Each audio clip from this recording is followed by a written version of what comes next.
నృసింహ దీక్షలు గురువు గారు నన్ను ఎంతమంది అడిగారో. అయితే గతంలో జరిగినవి జనవరిలో కదండి, అవునమ్మా. జనవరిలో జరిగిన నృసింహ దీక్షలు చాలా దిగ్విజయంగా పూర్తి చేశారు చాలా మంది.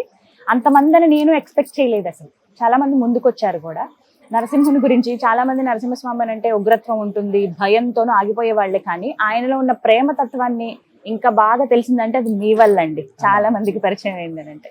సో మళ్ళీ ఏమైనా అవకాశం ఉందా, నృసింహ దీక్షలు తీసుకునే అవకాశం ఉందా? అలాంటివి ఏమైనా ఏర్పాట్లు ప్రస్తుతం ఆశ్రమంలో ఉన్నాయా? వివరించండి. జనవరిలో ఫస్ట్ సంక్రాంతి పండుగ నుంచి 40 రోజుల కాలం ఒకటి నృసింహ దీక్ష చేస్తూ మనం 3 రోజులు 5 రోజులు యాగం చేసేటువంటి వాళ్ళం అత్యద్భుతంగా. రెండవటువంటిది నృసింహస్వామి వారి యొక్క జయంతి వైశాఖ మాసంలో వైశాఖ శుద్ధ చతుర్దశి స్వాతి నక్షత్రం నాటికి అయిపోయే విధంగా రెండవసారి దీక్ష ఉంటదమ్మా.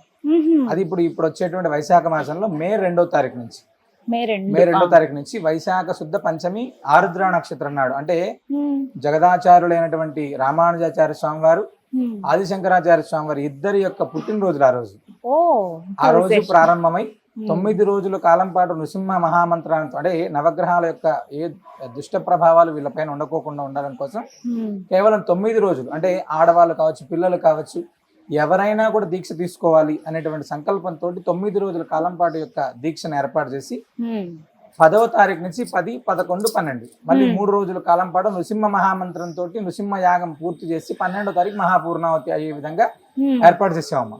అంటే 9 రోజులు నృసింహ దీక్ష, 3 రోజుల కాలం పాటు నృసింహ యాగం, మొత్తం 12 రోజులు అవుతుంది. చాలా అత్యద్భుతంగా జరుగుతుంది భద్రాచల క్షేత్రంలో. దూర ప్రాంతాల్లో ఉన్న వాళ్ళ గురించి ముందుగా అడుగుతానండి. వాళ్ళకి మాల ధారణ అవకాశం ఉందా? ఉంటే ఏ విధంగా తెలియచేయండి. మనం దీక్షా సమయంలో హోమం చేసి మాత్రమే ఈ యొక్క దీక్ష ప్రారంభం చేస్తాం. సుదర్శన నారసింహ హోమం చేసి దీక్ష ప్రారంభం చేస్తాం. ఆనాడే మనం స్వామివారికి ధరింపజేసినటువంటి తులసి మాలని అందరికి ఇవ్వడం జరుగుతుందమ్మా. దూర ప్రాంతాల వాళ్ళు కూడా ఆనాడు ఇక్కడికి వచ్చి తీసుకోగలిగేటువంటి అవకాశం ఉంటే చాలా ఉత్తమోత్తమం.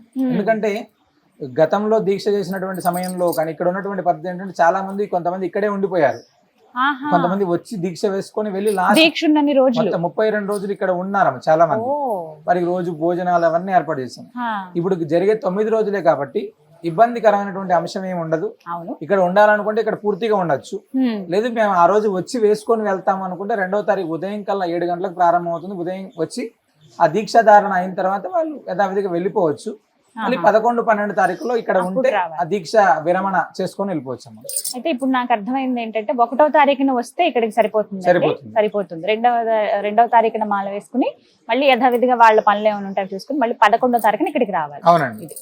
ఇక దీక్షలో ఉన్నటువంటి నియమాలు మాట్లాడదాం గురువుగారు. ముందుగా ఎటువంటి నియమాలు, ముందు నుంచి కొన్ని నియమాలు పాటించాల్సి ఉంటుంది. ఇప్పుడు 2వ తారీఖు మాల వేసుకున్నా 31 తారీఖు నుంచి, ఏప్రిల్ 30 నుంచి, లేకపోతే 1వ తారీఖు నుంచి ఖచ్చితంగా పాటించాల్సిన నియమాలు ఏమన్నా ఉన్నాయా? దీక్షాధారణ చేసుకోవాలనుకునేటువంటి వాళ్ళు ఎవరైతే ఉందో ముందు ఇల్లు శుద్ధి చేసుకోవడం, ఫస్ట్ వాళ్ళకు ఉన్నటువంటి క్షౌరకర్మలన్నీ కూడా పూర్తి చేసుకొని ఇల్లు శుద్ధి చేసుకొని బయలుదేరేటప్పుడు వాళ్ళ తల్లిదండ్రులకు నమస్కారం చేసుకొని ఇక్కడికి వస్తే ఈ దీక్ష దాంట్లో పూర్తి స్థాయిలో, అంటే ఆ 9 రోజులు పాటించే దాంట్లో సాత్వికాహారం, ఉల్లి వెల్లుల్లి అలా ఏం లేకుండా నియమమైనటువంటి భోజనం భగవంతుడికి నివేదన చేసి ఆ ప్రసాదాన్ని తీసుకున్నటువంటి విధంగా, అంటే పొద్దున టిఫిన్, మధ్యాహ్నం భోజనం, రాత్రి ఎలా కాకుండా ఉదయం ఏదైనా స్వామివారికి నివేదన చేసిన కొంచెం ప్రసాదం, మధ్యాహ్నం కొంచెం భోజనం, రాత్రి కొంచెం, అంటే దీంట్లో కూడా ఎక్కువగా తినకోకుండా వీలున్నంత వరకు సాత్వికాహారంగా కొంచెం నిమిత్తంగా కొంచెంగా తీసుకొని ఎక్కువ శాతం నృసింహ మహామంత్రాన్ని అనుష్ఠానం చేయాలన్న.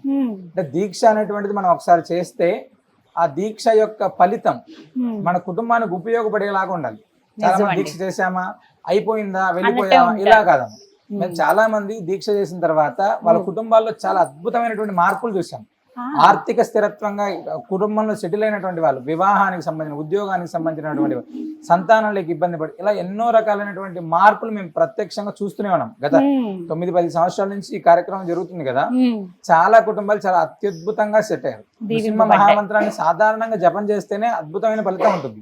ఒక దీక్షగా ఉండి నృసింహ మహామంత్రాన్ని మనం అనుష్ఠానం చేస్తుంటే ఎంత అద్భుతమైనటువంటి ఫలితం ఉంటుంది అనేది మనం ఊహ కూడా అందదమ్మా. ఎందుకంటే నారసింహ సమోదేవో త్రైలోక్య నాస్తి నిశ్చయ అని బ్రహ్మాండ పురాణం చెప్తుంది.